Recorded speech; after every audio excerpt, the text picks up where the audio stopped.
Engaged, a webinar series produced by the Canadian Historical Association. My name is Thomas Peace, and I'll be your host for today's panel on Indigenizing the Teaching of North American History. Before we begin, I'd like to ask you to spend some time thinking about how you are coming to today's event. Upon whose land do you live? What's your relationship to it and the people who have called this place home since time immemorial?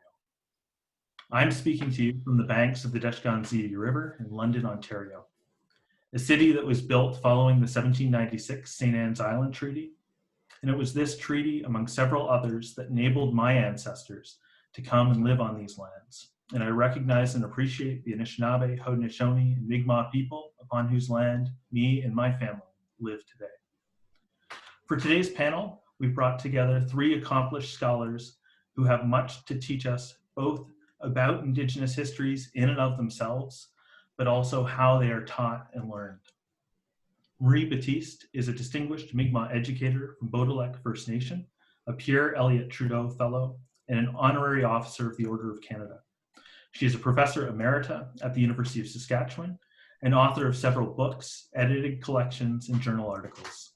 The two most relevant for our purposes today are her 2013 book, Decolonizing Education, Nourishing the Learning Spirit, and the 2016 edited collection, Visioning Mi'kmaq Humanities, Indigenizing the Academy. It's also worth noting here that Professor Battiste is part of the research team on Thinking Historically for Canada's Future, a large SHC-funded project asking important questions about how history is learned and taught across Canada.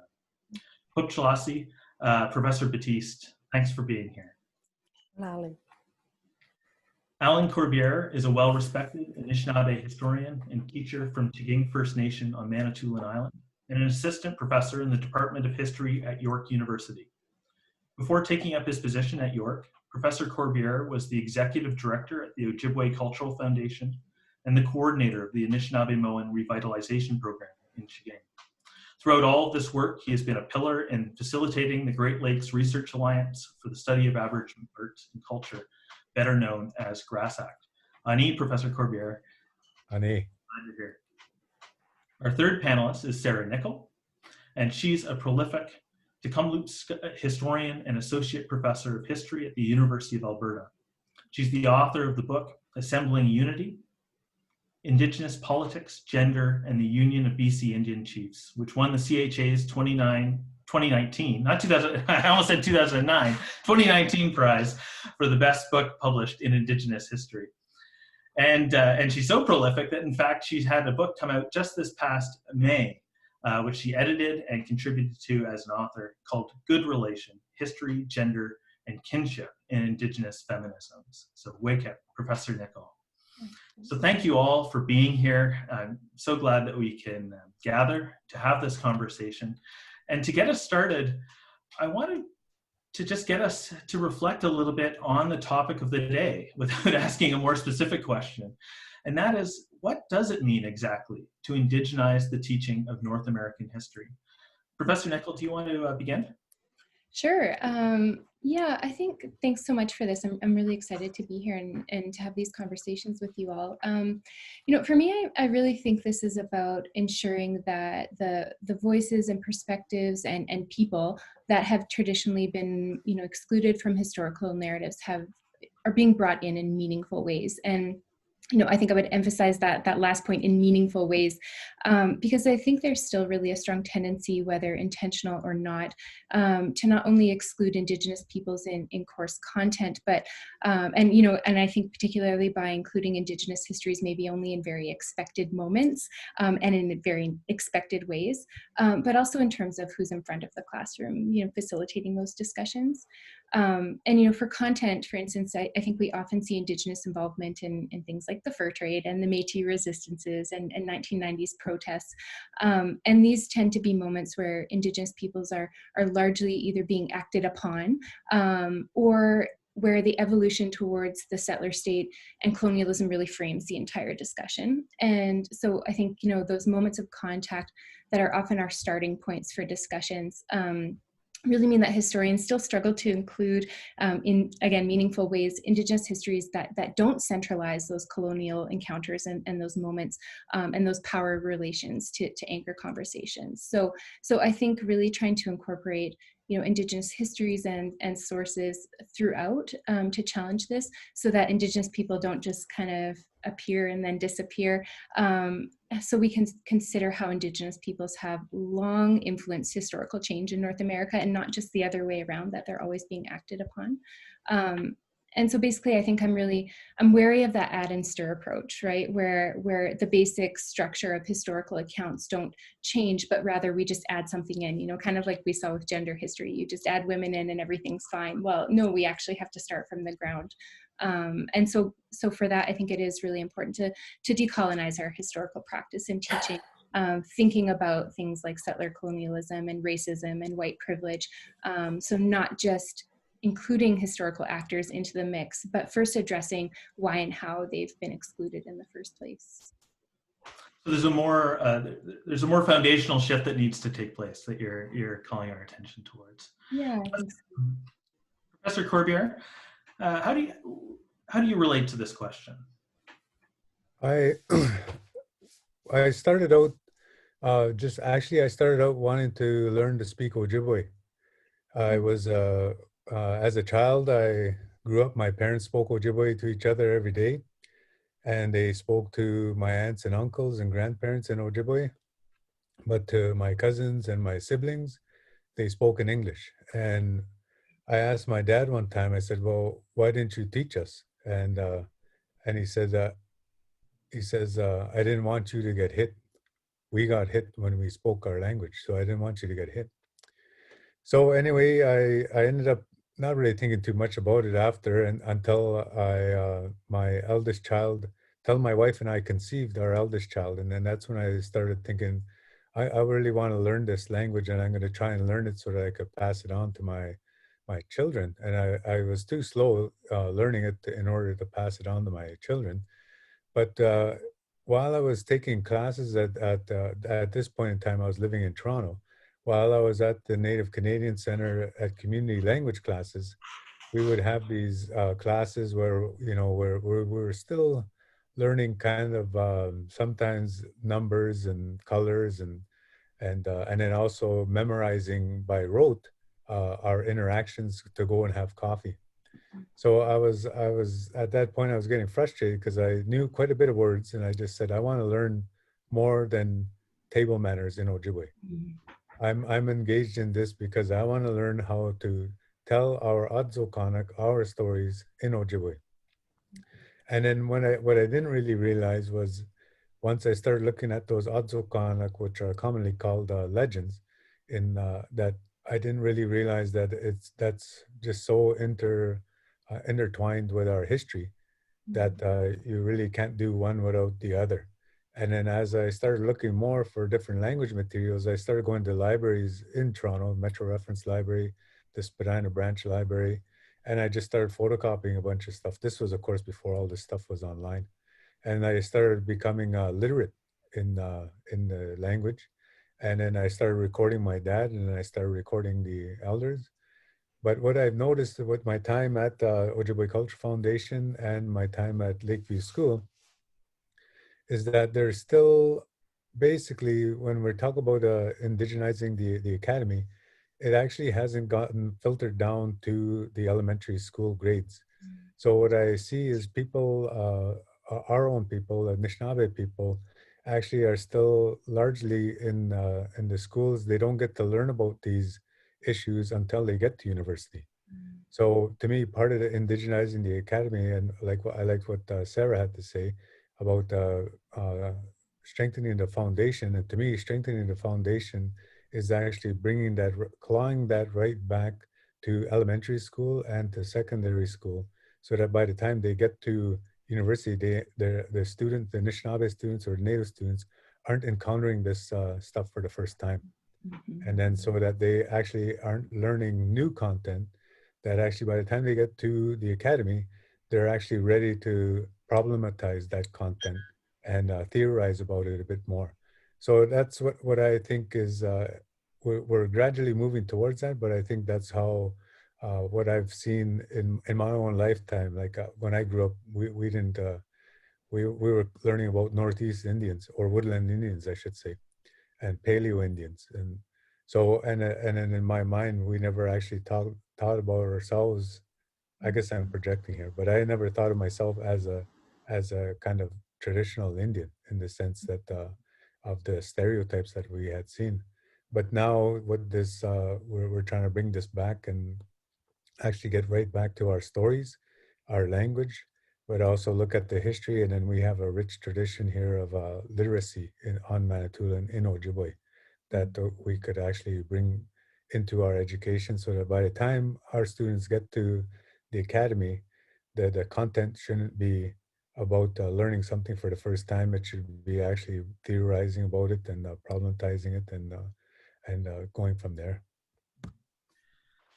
Miigwech, Professor Corbiere. And both Professor Nichols and Professor Corbiere's comments, Professor Battiste, really get at two sides of this question. One is about indigenizing education and teaching, but the other, and Professor Nichol used the word, is decolonization.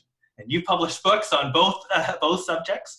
Often, though, when we have these conversations, they intertwine. These words get intertwined, and I'm wondering if, as you reflect on this introductory question, whether you might also help disentangle or help us understand both where these two concepts come together, indigenization and decolonization, but also where we might think about them as distinct.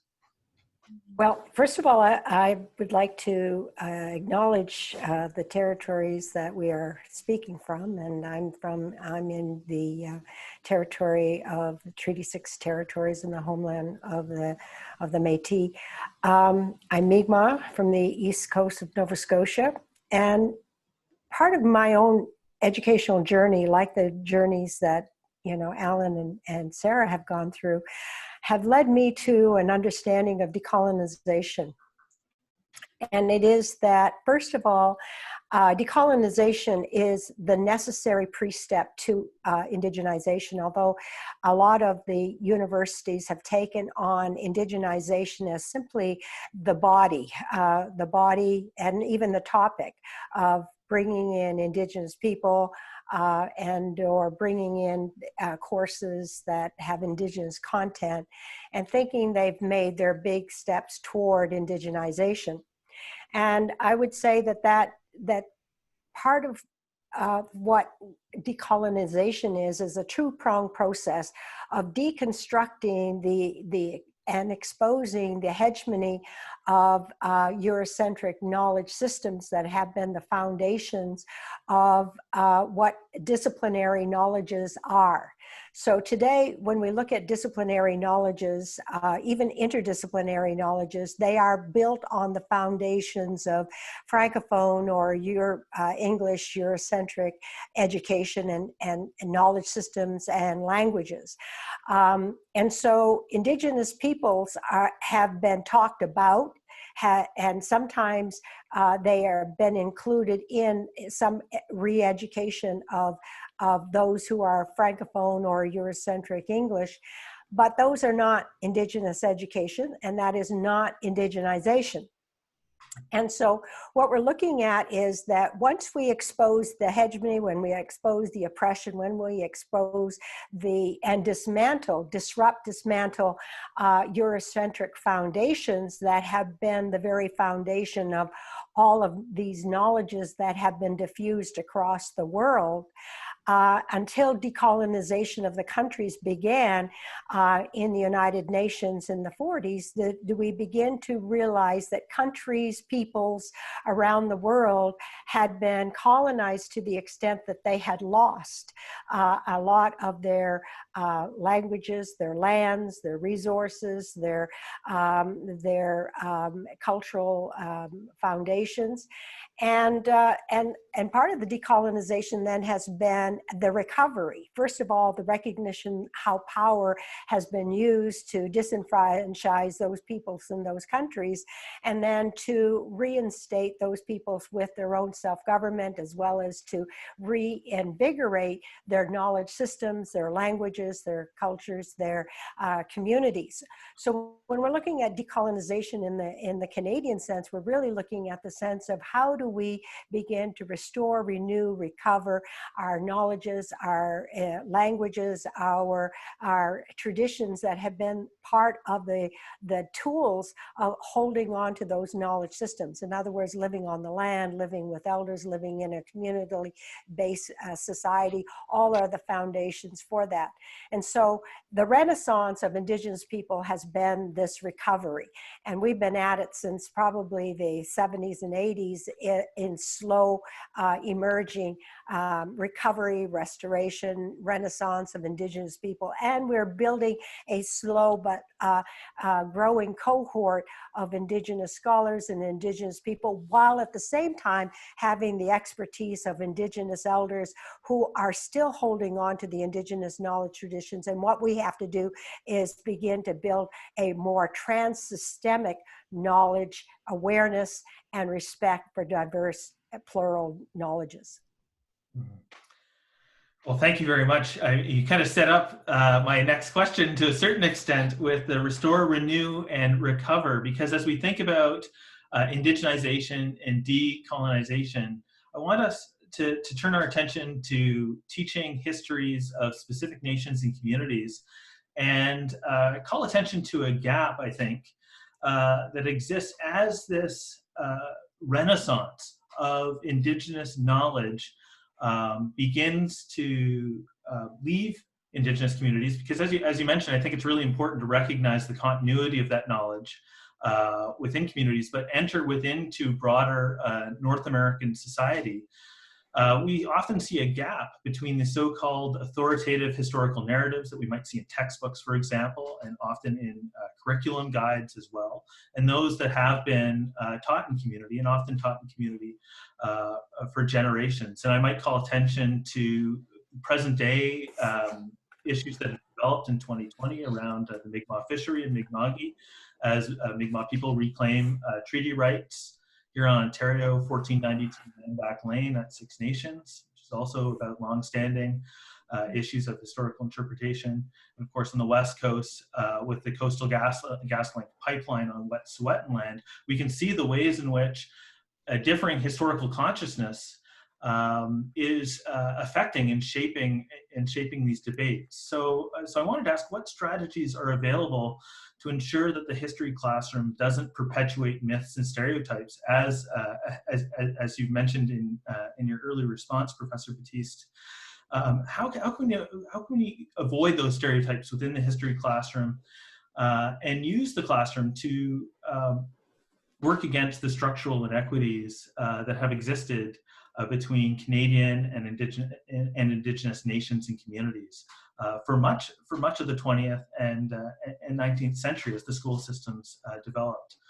Do you want to take that one first, Professor Battiste? Yeah, well, sure. Well, I would first of all say that, you know, the decolonization process really requires us to really dismantle Eurocentric foundations. And one of the biggest Eurocentric foundations is history. History has its foundations and its methodologies from a very small subset of Eurocentric scholars that have created the set of methodologies used, as well as provides both the rewards for them, the books rewards, whether it's the money rewards, where it's the grants and all these things. All of these are implicated in the continuing oppression of Indigenous knowledges, traditions, and cultures and histories. So when we recognize that Western knowledge traditions carry that baggage of colonialism as a foundation, we can't allow them then to have grand narratives. That is, grand narratives is one story about how the country came together. There are multiple accounts that come from Indigenous peoples, all of which have not been brought to bear into the accounts of histories, that when we bring forth these John Cabot kind of things, we omit all the people who contributed to his living on this land, surviving on this land, moving through that land, and so on, and they are omitted. So the whole underpinnings of contemporary histories is now a post-colonial deconstruction of the narratives, and to recognize the multiplicities of people, perspective, context, and evidence that have not been brought to bear in the histories that we have and we give to children. So what do we have for approaches? Well, in the inclusion of Indigenous people, Indigenous knowledges, has to be through Indigenous peoples themselves. And we have our own experts, we have our own processes, we have our own ways of passing on knowledges, and they are not necessarily the same as Western knowledge traditions. So we have to decolonize the Royal Society of Canada, we have to decolonize the Social Science Humanity Research Council, the NSERC, CHIR, all of the granting agencies and so on. And in part, some of that is beginning to happen in a slow but perceptible difference. There's other kinds of things that are taking place at the moment in terms of a method called thinking historically.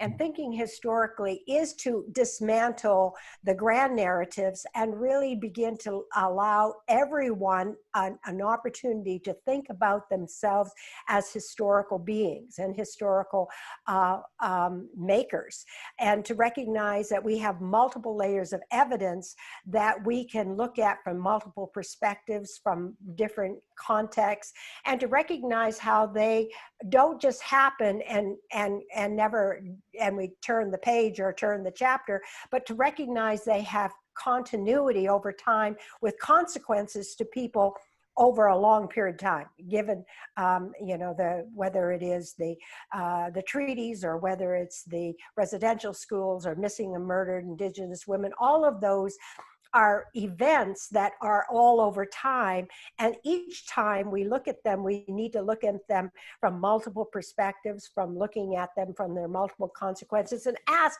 about their historical significance, not just to one group of people, but to all people, and how they affect power in society, and how power is generated by the hegemony of various constructions of who has power, who doesn't have power, who's primitive and who's not primitive, and who's got history and who doesn't have history. So all of these kinds of things are things that in the post-colonial deconstruction of knowledge we can move toward as we begin to think about how do we reconstruct narratives. And for, as Alan has rightly pointed out, we go to elders, we go to the evidence that they provide us, we go to the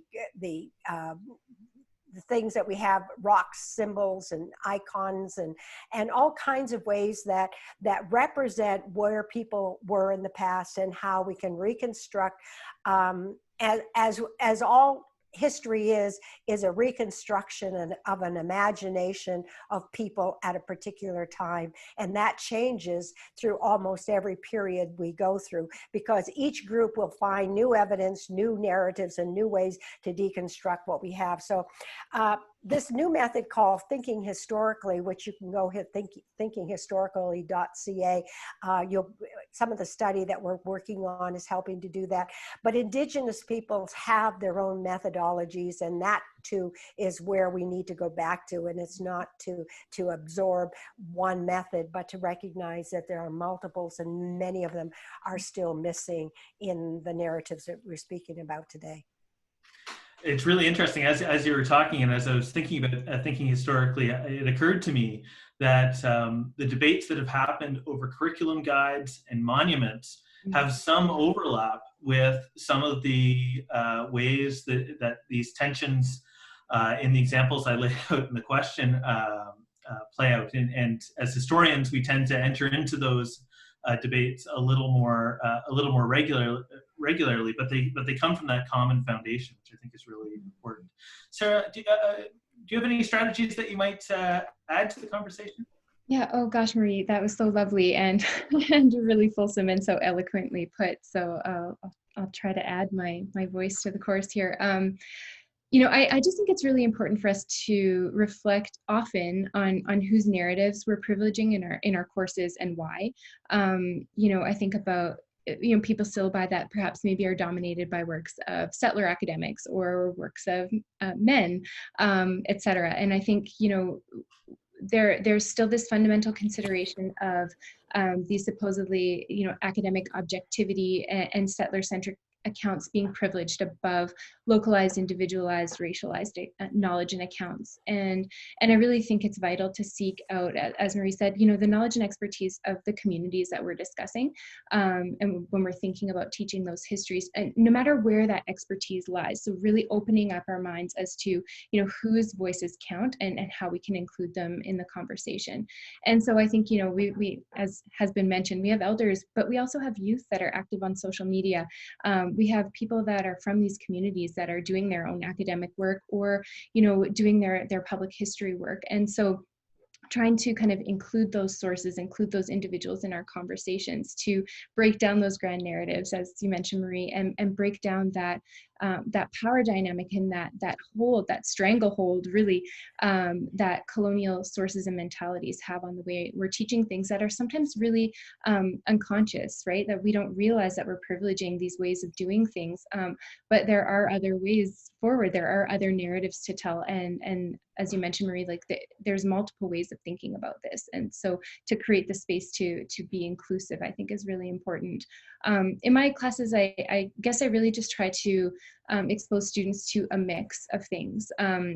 You know, different sources that are written academically from Indigenous peoples, but also other things, you know, films and blogs and social media conversations and conversations with elders, grassroots individuals, just anything I can find that can bring some sort of different perspective for us to reflect on. And, you know, I think this serves a couple of purposes. You know, from a skill building perspective, I think it's really important that we can see how different types of sources interact, and it gives students insights into how historical narratives are created. And then also it allows people to hear different viewpoints, both from inside and outside of a given issue. And that always creates, you know, really robust questions and conversations about bias and about power and about representation, which, you know, I think are really important when we're thinking about teaching and understanding histories. And I really think, simply put, you know, we can't continue to privilege the same people and expertise that have always been privileged and pretend that that's going to lead us to a more, you know, equalized, democratic, and robust way of doing history. And I think doing this differently just really means we have to start with different tools. And those tools often mean giving up some of the power and authority and supposed expertise that we might be used to hanging on to, and really about, you know, listening rather than talking. Listening rather than talking, I think, is a hard thing for teachers to do sometimes, and how it's set up. And I mean, and it strikes me that maybe this is something we could get into a little bit later on, is some of the specific things that teachers need to be thinking about along these lines, because as somebody in front of the classroom, I find that's one of the biggest challenges. Just before we go to you, Professor Corbiere, I was hoping to change this question a little bit for you, because your work is so deeply tied to Anishinaabe-Moan, the Ojibwe language. And Professor Battiste, your work is as well. And I wanted to, because I'm familiar with both of your works, I wanted to address this question of language revitalization and the place of language learning in terms of engaging with the past, because it strikes me in reading your works and knowing you a little bit, Professor Corbiere, that these two things really go hand in hand. So I was hoping that you might be able to share a little bit about your teaching and learning Anishinaabe-Moan as part of the revitalization program that you were part of, but also how that shaped your work as a historian and shaped your approach to pedagogy and curriculum, because they seem so central and so important. And I'm wondering if there's something there that we should be discussing in terms of decolonization and indigenization? Well, before I begin on that, I just wanted to actually state one of the articles that really influenced me years ago was cognitive imperialism. And I've always thought, well, okay, how am I going to apply what Dr. Battiste has written about here in the Ojibwe context? So that was one of the things that I had set myself out to do. But then the other thing I had encountered a linguist named Chris Wolfart, and he had been summoned as an expert witness to talk about the translation of treaty concepts into the Cree language. And so he says, just as a bit of a background there, I thought, well, okay, I know the priest who wrote it, so I'll check his records. And then the priest had written in his diary that I walked down to the lake to collect my thoughts on how I'm going to translate this. But then he didn't actually write it out. So he actually, at that point, he says, the Bible had already been translated for at least 100 years, had been translated into Cree. By the time the treaty came, had been translated 100 years ago. So he said, I started looking in that Bible for similar concepts or passages, especially regarding geography. The way that geography actually is talked about in Cree isn't the same the way it's talked about in English, and it's the same for Ojibwe. So often, when I was in the program, I tried to learn just by listening to the elders and transcribing what they had said. And one of the things that happened to me here was the elders I spoke to, a couple of them didn't remember anything about the treaty. But then I asked them about their ancestors or other aspects. Then they were able to talk about history, and there were just vital little clues in each of their narrative that were able to then pull together.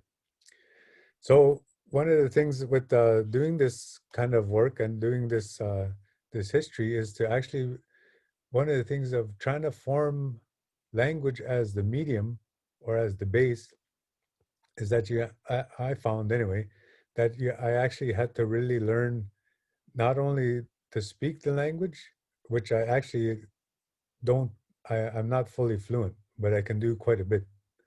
And then the other part was I was learning initially from linguists, the books that they had put out and stuff like that. So the other part was I was then realizing that what the elders would say was that they would always say our language is so descriptive.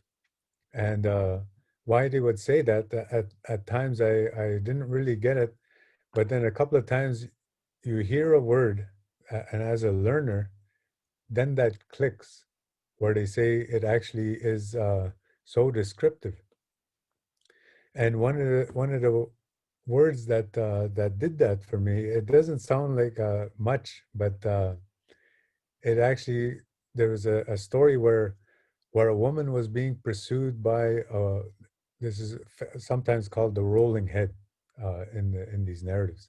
So she was being pursued by this rolling head, and she comes storming into the lodge, and then she trips and falls into the fire.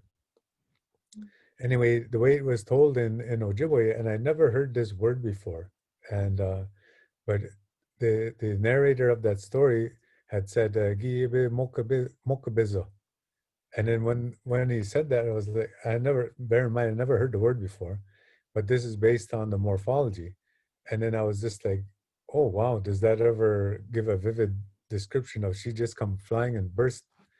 That mokabiza means it just opened up, meaning the door, the flap of the lodge, and in biza she flew in. And then, of course, be means in this way towards the speaker. So it just, in that instance, it clicked. And also I have other instances. My late elder here, his name was Louis Debosque. He would tell these stories about his ancestor who fought during the War of 1812. And one of the words that he had used was, he talked about his first ancestor was named Oga, that means a pickerel. And he says that Oga had fled this way. And so he says, Gi bit poe, gi bit kampoe. He fled to Canada, crossing the border. And that's all just one word, but it took me a whole sentence to Gi bit kamboe is what he said. But then when he talked about his ancestor fighting during the War of 1812, and he talked about them all fleeing, the British fled. And so he says, Gi bit swe poe. So they all scattered. But that's all just in these, what they call the morphemes. And that's where the descriptive part of our language actually is contained. And that's the part that we're not really teaching per se. And that's the part that we actually miss. And so this, again, this kind of trying to come back around to what this cognitive imperialism, what I thought was, when I was learning the linguistics of it, you learn, of course, that you learn about discourse, semantics, syntax, grammar, and then of course vocabulary. They have all the categorized, and as a analytical thinker, that really helped me out. But actually, after a while, you start to see that there's something else going on as well that you end up missing, and it comes back again to this idea of listening, but also letting that word, those words, the choice of words, actually give you those pictures and images that you can then use in the story. So the other thing that the elders say is this: the language actually contains those historical concepts in their telling. And the late Basil Johnson used to talk about these other ones, talk about these words. And one of the words that the late Basil Johnson had mentioned, he says, for hunting, the word is giose. And then the first part of that word is gyu, and it means to go in a circle. And then se at the end refers to walking. So he says, of course, that's what the hunters are doing. They're walking in a circle, not lost, but they go from their home out to pursue game, and then they come back after they have actually attained their prey, or who they're hunting after. So he says that's the cultural. He says every word has these different layered understandings, and has these. They're basically ensconced in the historical practice that we now carry on, and so it's just actually day to day translated as hunting. But a linguist would say the morphological understanding is that is walking in circles, and then Basil Johnson says the cultural one is actually going in a circle for the sustenance of your family. So that's kind of the things that we try to, when we're trying to indigenize this curriculum, we're trying to teach that, but we're not trying to necessarily teach them morphological patterns per se, as a linguist would. We're trying to do it a bit more intuitively, the way the elders learned it when they were children. It occurs to me as I was listening to you talk, Professor Corbiere, that maybe we should deviate a little bit from our plan and just provide Professor Battiste and Professor Nichol with an opportunity to also provide some comment on this question of language, because I know it's really central to a lot of your work, Professor Battiste and Professor Nichol. I think this is really key, as you just mentioned. So, Professor Battiste. Well, I would like to start off with just saying how the language is the historical tool from which we understand everything. That and the other element is our land, and so our memories are attached to the land. It's attached to the stories of the people on the land. It's to their livelihood, their sustainability, to the how they lived. And so all of it becomes a central not only teaching, but a way of knowledge and a way of knowing.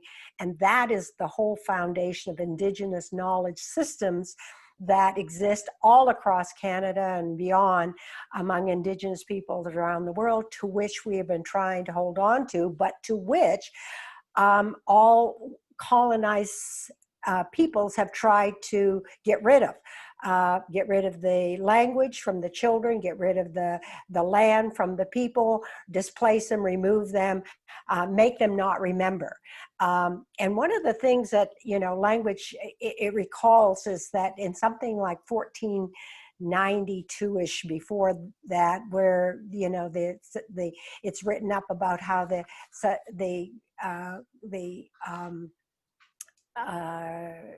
those who were coming across the country, and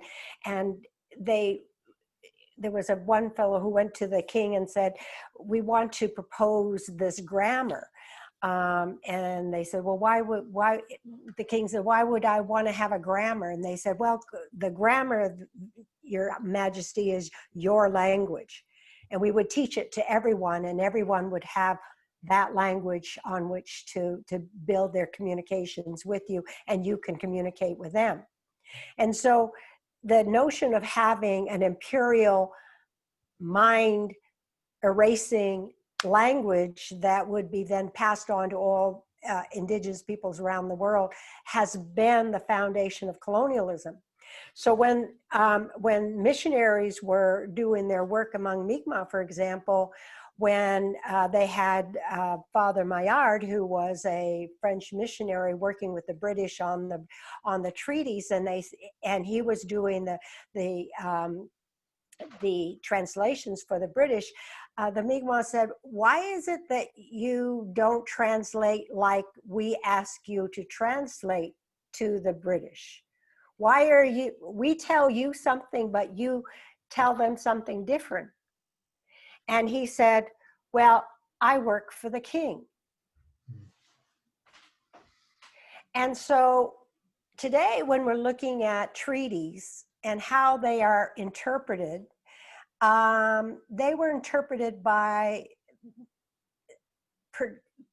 particular people who were not translating on behalf of Indigenous people, but were translating on the basis of who they were working for at the time, and in this case, the king.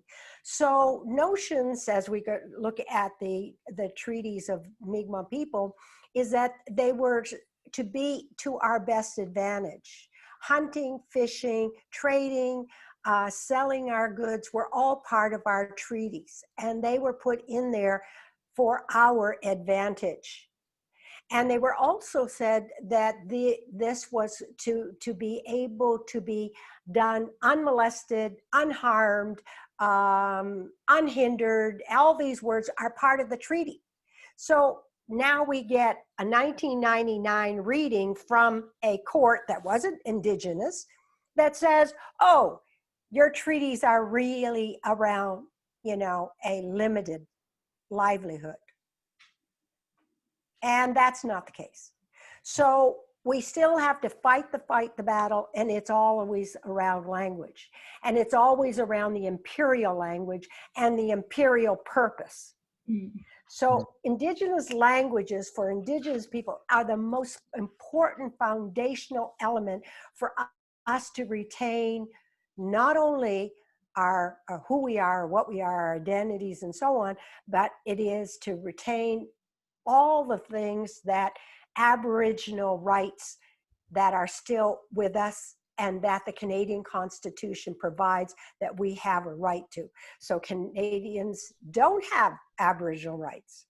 They don't have anything but Charter of Rights, but we have Indigenous rights, we have treaty rights, we have Aboriginal rights, and now we have rights under the UN Declaration on the Rights of Indigenous People, which has been accepted in Canada. So language is really the most important thing here when we're talking about the revival of Indigenous knowledges.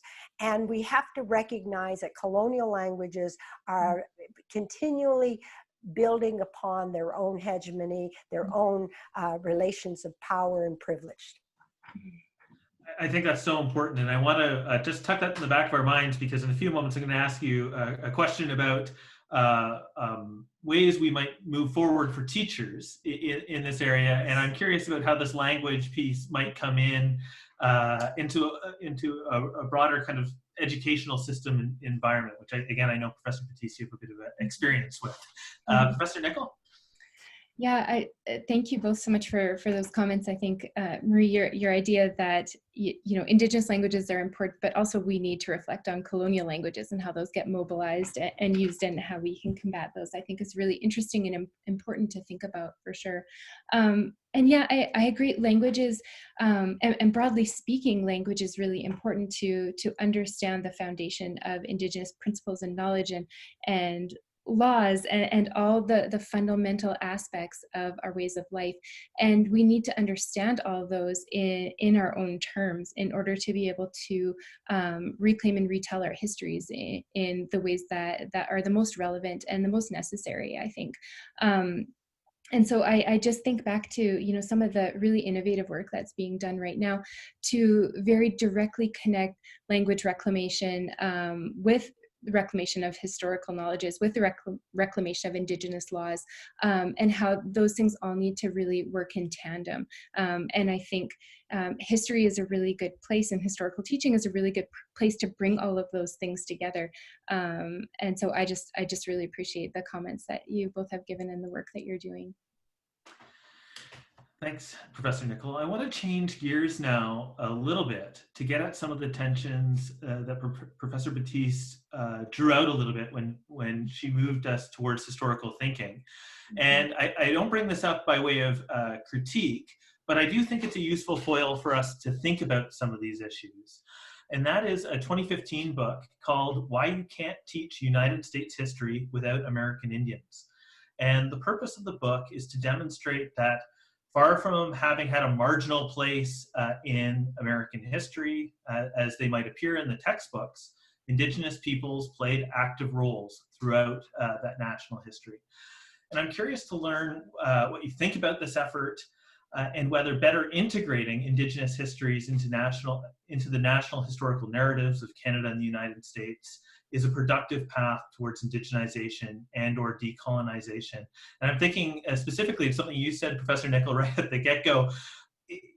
Why this sits awkwardly with me, and why I wanted to bring it forward for our discussion is because in one sense, I think this is a really productive, useful intervention, especially as it relates to textbooks. But in another sense, it does really strike me as the add and stir transition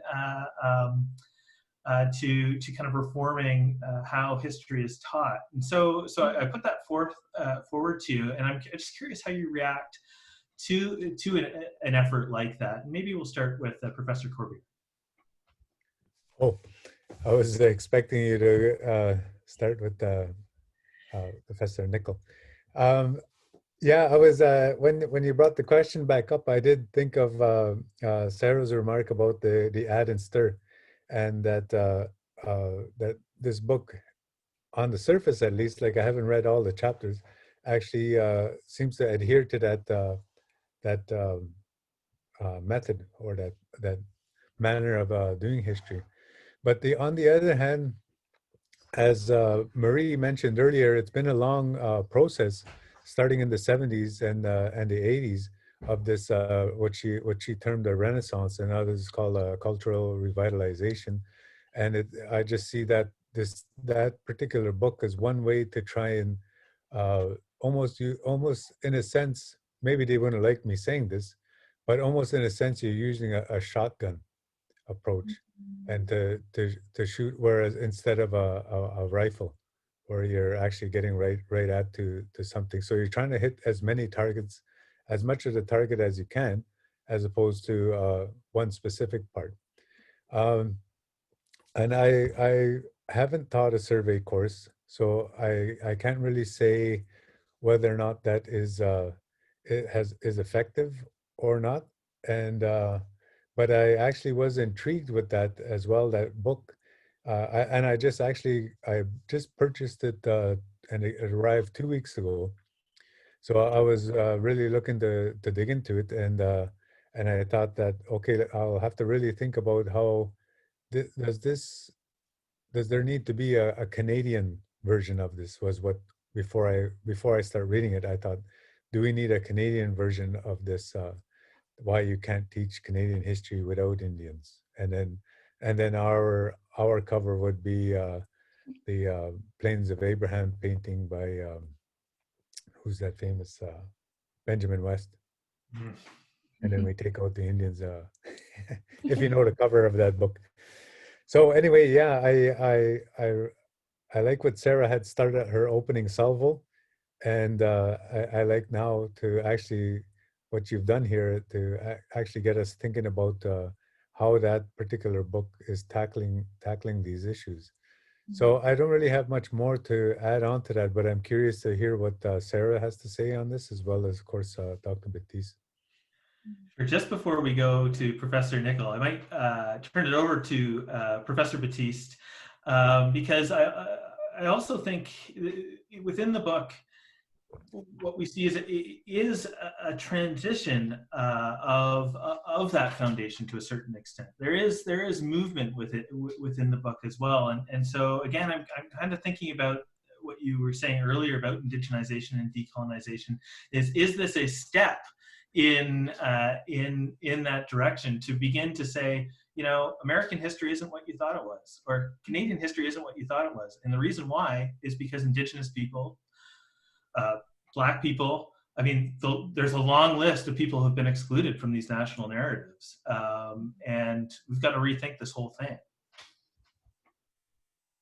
Well, I would say that, you know, Indigenous people have been included in the narratives, but always from a stereotype and a object that went with that stereotype. So when they wanted to take our children, they said we were dirty and irresponsible and drunks. When they wanted to take our land, they said that, you know, that we had given it away. And so all kinds of things have happened with a purpose. And so we can't lose the fact that history has a social construction for a purpose. And when we think of a purpose, like how can we make for a better society today that includes all people, that might be a better purpose to begin to think about how do all people want to have their various histories and ideas and cultural representations be part of a good way of living in the world. If we look at Bolivia, living well is inclusive of Indigenous people, and it includes how they want to live and how they want to be. So, you know, when we're thinking about imperial histories, we got to recognize the narratives are skewed to different purposes, and everyone who writes a book has a purpose. And I have a purpose, and I'm sure Sarah has a purpose. Alan does too. And so we all have a certain kind of purpose, but sometimes that purpose is to make things better, not to make things to restructure powers and of who is better than, but rather to think about how do we want to move through in the society. I haven't read the book you're talking about, probably won't. I've got a very strong hit bias about what I read.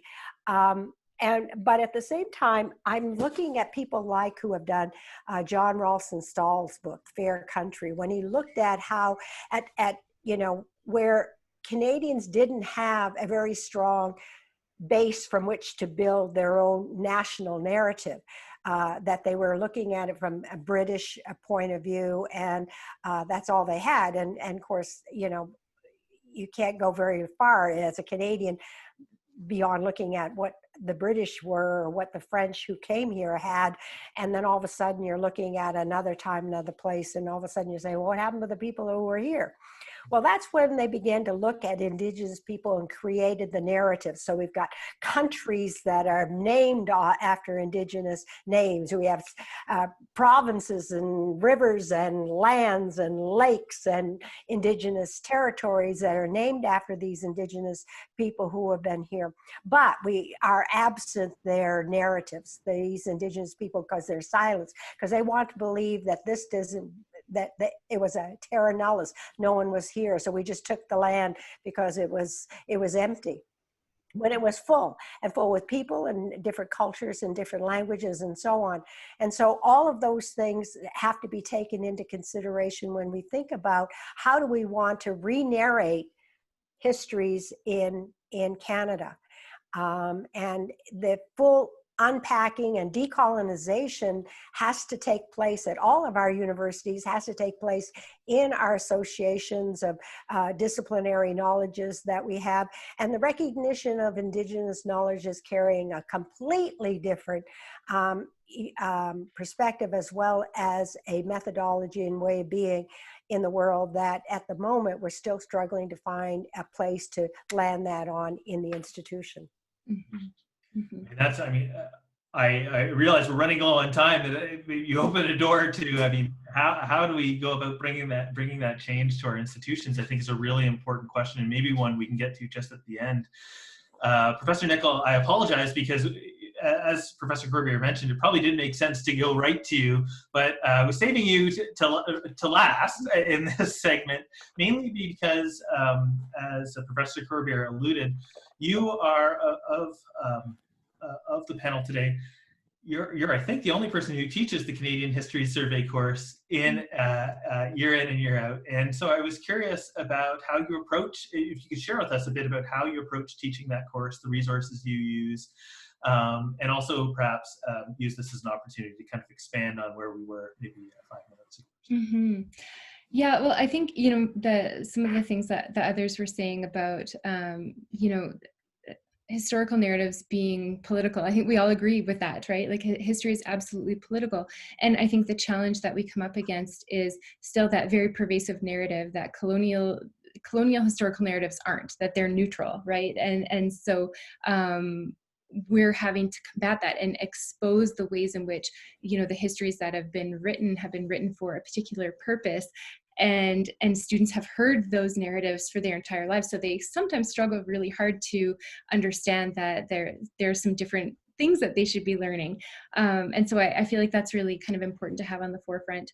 And I think, books like Sleeper Smith's book, I think, I really like Alan's analogy there, the shotgun versus the rifle, because I do think in a sense it's a step, right? It's a way to kind of incrementally make change, but really the foundation is still the same, right? The foundation, it's still very much that add and stir. So we haven't really shifted things yet, and I think that's problematic. And it's difficult to find works that really do fundamentally shift how we think about teaching North American history. And one book that has actually really influenced my thinking is this one here, which it's a very large book, Secwepemc People, Land and Laws, and the reason it's really influenced me because it's larger purposes to outline in Secwepemc history and culture from Secwepemc perspectives, but actually it also seamlessly really folds in some of the classic traditional colonial sources in with Indigenous perspectives and histories in ways that just sort of doesn't explicitly address a hierarchy, just puts them side by side. So for instance, there's a place in the book where the authors talk about a Secwepemc myth story about a time when Coyote reversed the flow of the Thompson River. And so they outline the story and its importance for Secwepemc people. And then they talk about the discovery of archaeological evidence of an ice dam breaking around the same time as this story began that sent the waters flowing in the opposite direction. And so they don't dwell on it in the sense of saying, look, this archaeological evidence confirms what we've always believed, but rather they just sort of leave them side by side, kind of reminding readers that there's different ways to consider our histories and the different tellings of them. And so I feel like there's, and they do the same, I guess, with things like, oral histories being set alongside of European maps of discovery in our territories. And I think this is important because it really demonstrates the assumption or the idea that Indigenous histories are obviously important in their own right, both as they relate to settler histories, but also separate from. And I think this kind of goes back to some of my original points that, we don't want to start with the fundamental assumption that, the settler state was inevitably going to happen. It was inevitably going to be powerful. All of these things were meant to happen, and Indigenous peoples were just passive in this process. And I think if we continue to privilege settler sources, and we continue to privilege, we don't shake up that foundation, as we're talking about, that these sources are relying on, then the rest is just kind of window dressing, right? We don't actually fundamentally reshape the power dynamic. And so I feel like making use of sources like this book, sources, that we've all talked about, of elders' tellings and of, Indigenous produced sources, that we can actually start with something different. So not starting with contact as the first thing, and not starting with, okay, well, how did Indigenous people respond to this or react to this? Because that's something that we're all very used to and very tired of, I think. And so I do think there's the possibilities for, I like Marie's term, re-narrating the history of Canada and North America.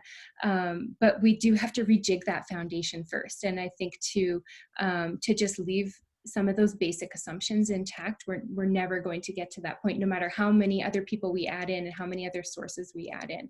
And so really it is about, and for me, doing this in the classroom is really about starting with, okay, not just contact, but what was before that had nothing to do with what was happening on the other side of the world, and not dwelling on those moments of contact, not dwelling on those really expected moments that I think students know a lot about and need to hear something different.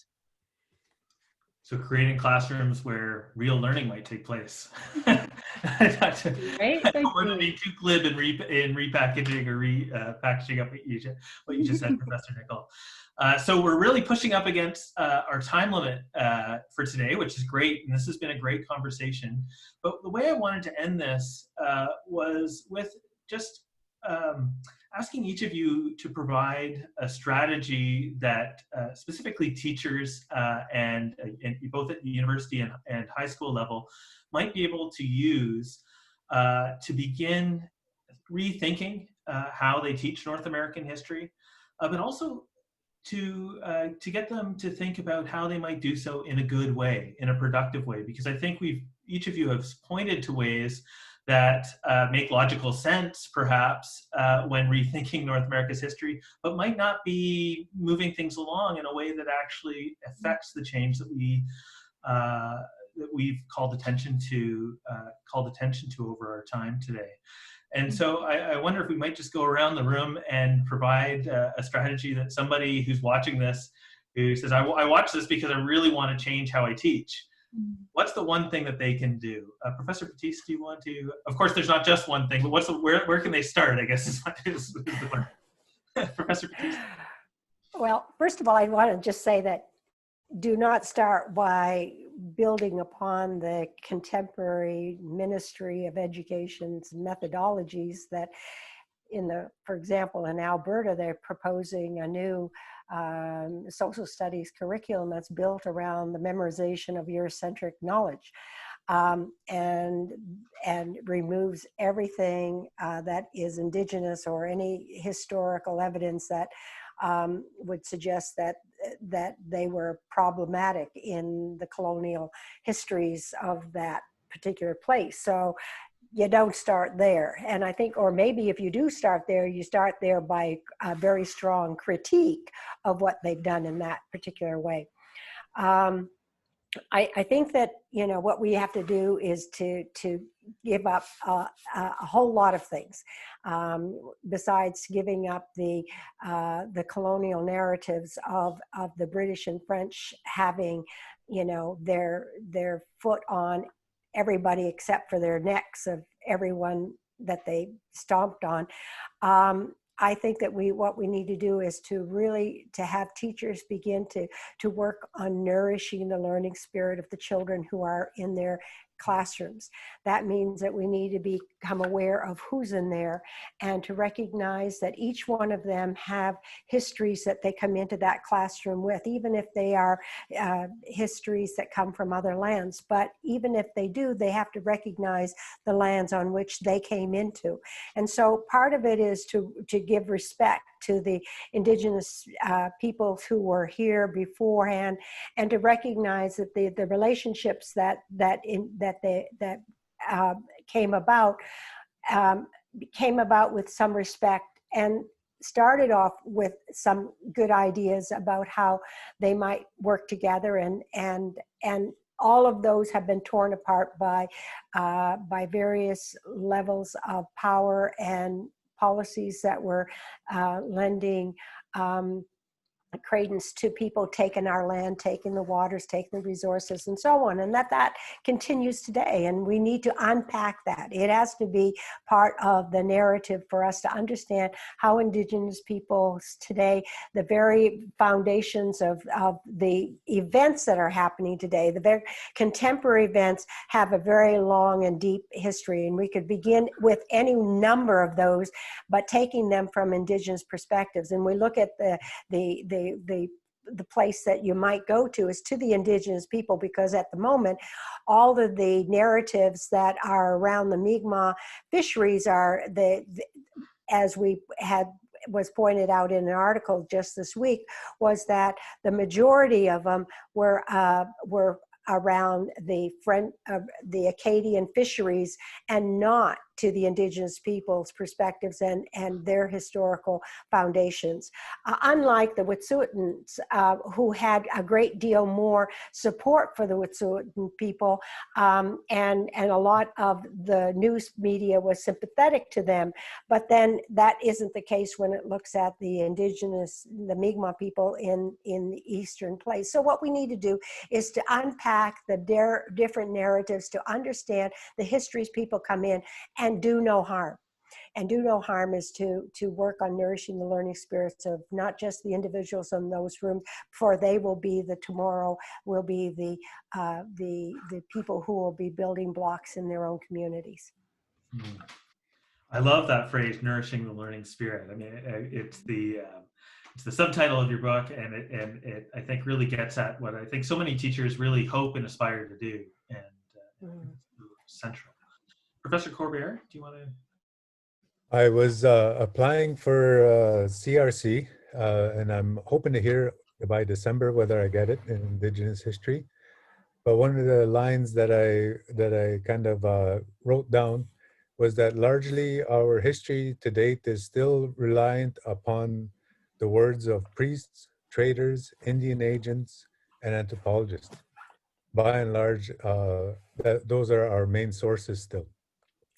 So the work that I had proposed was that I would actually start to record the elders more, and then to actually use their words either on digital media, like making a website that actually has them recording stories, having recordings of their stories, but also transcripts and translations of those.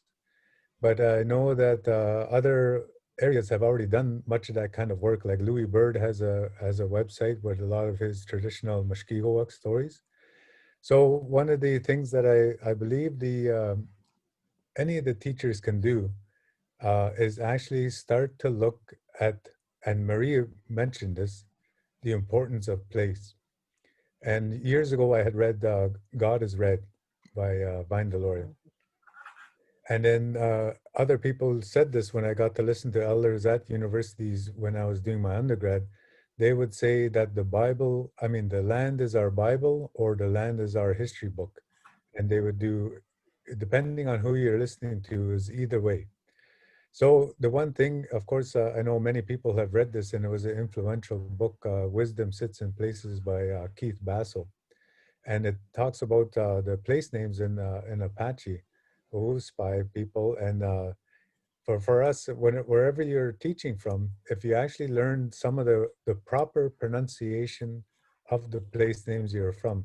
So now we look at Toronto, Ontario, Mississauga, Saskatchewan, all these different places that were were Manitoba, Quebec, that were mispronouncing. If we actually had the teachers learn the proper pronunciation of those places, sometimes that's going to be extra hard, but other times it actually is pretty easy. And then learn the story that goes behind that. And then to actually try and juxtapose that story or the stories that the elders tell with the grand narrative version. And to, because one of the things that I often talk about when I get asked to talk about history, ngi bizindwa bejeka kenzi mampim chigin ginjaba kenzi. This old man, he lived here in Chiging, where I'm from, and I had asked him what does the name Chiging mean, the name of our reserve. So he told me the story. But one of the things that he said while he was telling me this, he says in Ojibwe, this is his words, Apane jaganash gi gweknakadan. The non-native always changes the name. And so basically he was saying, change it back, bring it back. And you see in our area, we're actually changing a lot of our reserves. When I was growing up, I knew this place was Chiging because my parents spoke Ojibwe, but it's the name on the sign was West Bay Indian Reserve number 22. But now they changed it back to Chiging. So a lot of the reserves are changing their names back, but this actually has to go right across Canada, not just to reserves. And if teachers are able to do that, then you actually tie more, and people are seeking a way to actually have their land acknowledgement go a bit deeper than a checkbox, than checking the box on the checklist. So one of the ways to do that is actually, first, if you really, to learn the actual name of the place you're at, how to pronounce it, and its story from the way the elders talk about it. And then the other thing that a lot of people will say, I'm a part of a treaty number 6 or treaty number 7. But it's like, well, okay, who signed that? What are those chiefs' names that signed that? What were their clans? In our area, anyway, we had clans. Who are the clans that belonged there? So there's a lot more that can actually be done as a history teacher. Of course, that's what you already do. You're looking at historical documents. And part of it, the documents that you should be looking at are the treaties. So if you're able to actually dig a bit deeper than the published account, again, there's I found in our treaty a number of different mistranscriptions of our names. So as the work of a historian, you would actually look at the original documents and you'd be able to bring that out a bit more. So that's what I would say for, especially in the, at post-secondary level, history teachers, professors could actually dig a bit deeper into their area, to their land, the land that they're being a guest upon, but also to get to know the ancestors that they should be thanking. That reminds me, just before we go to you, Professor Nichol, it reminds me, Winona Leduc was here several years ago, and the land acknowledgement she gave here in London, Ontario, was kind of an anti-acknowledgement of the fact that this wasn't actually London, that when you walk around the city, London, Ontario has appropriated an actual London that's across the Atlantic Ocean and replicated it. And it's true, we've got a Piccadilly, we've got Covent Garden, we've got a whole slew of, we've got a Thames River, and really superimposed that on an Anishinaabe landscape. And I thought that was a really interesting and important way of acknowledging the land here, in the sense that this colonial system is, in this part of the world, is a replication of something that exists in the metropole. Anyway, sorry to, I just wanted to share that. Professor Nichol, what strategy would you suggest, or would you call forth? Yeah, I think it's all about getting a start. And I think, one of my favorite teaching mentors told me, we all learn best incrementally, just kind of slowly adding to what we already know and building outward. And so I think it's about making those small changes first, rather than kind of getting overwhelmed and not knowing how to come and move forward. And I think I'd add to that, reflect on yourself and not just the content. So I think we've talked a lot about, you know, different content that can be included in some of our teaching, but I think it's also about reflecting on your position and the choices you make and the privileges that you have, which we all have, and building that self-reflection into the teaching as well, I think kind of will help shift the terrain a little bit. You know, and start by looking at how you typically teach and noticing patterns. Do you mostly use non-Indigenous scholars? Do you only talk about Indigenous people in limited ways? And change out a source or two, or include a guest lecture, or include, you know, some just incremental changes, I think. And I think, you know, remembering that learning and true meaningful learning is uncomfortable. And I think sometimes as educators, we forget that our students, we're asking them to be in a space of hopefully safe, but discomfort, right? That it's supposed to be about shifting what you know. And we also have to be able to do that ourselves, that we have to be able to learn new ideas, reflect on our own positions, and learn with our students. And so being able to kind of take that jump and be vulnerable as well, I think is really important to making some of these really foundational changes that I think we're talking about here. Great. Well, on that note, it's time to bring our conversation to a close. So I'd like to thank our panelists for making the time for us today. Will Allen, Professor Battiste, Miigwech, Professor Corbiere, and Kuchechel, Professor Nichol. And we're really grateful that you took the time to be with us this afternoon. For our audience, if you found today's webinar informative, I'd encourage you to visit the Canadian Historical Association's website for more editions of this series of particular interest for French-speaking viewers. And I'm just going to take a pause for a moment as I read this, that I initially had bilingual viewers here and realized that in Canada we use that word bilingual in a very specific way to talk about French and English, but of course in a multilingual territory, it is really an inappropriate term, especially if we're going to call attention to the language. So for French-speaking viewers, there is a French language webinar, L'Indigenization de l'enseignement de l'histoire, where Matthew Arsenault, Layla Inksetter, Jonathan Laney, and Brian Gettler explore similar themes to those that we've discussed today in French, and that's online on the YouTube channel and available through the CHA's website. Special thanks to Michel Duquette, the Executive Director of the Canadian Historical Association, for his technical support. And on behalf of myself and our panelists, thanks to you for watching. Have a great day.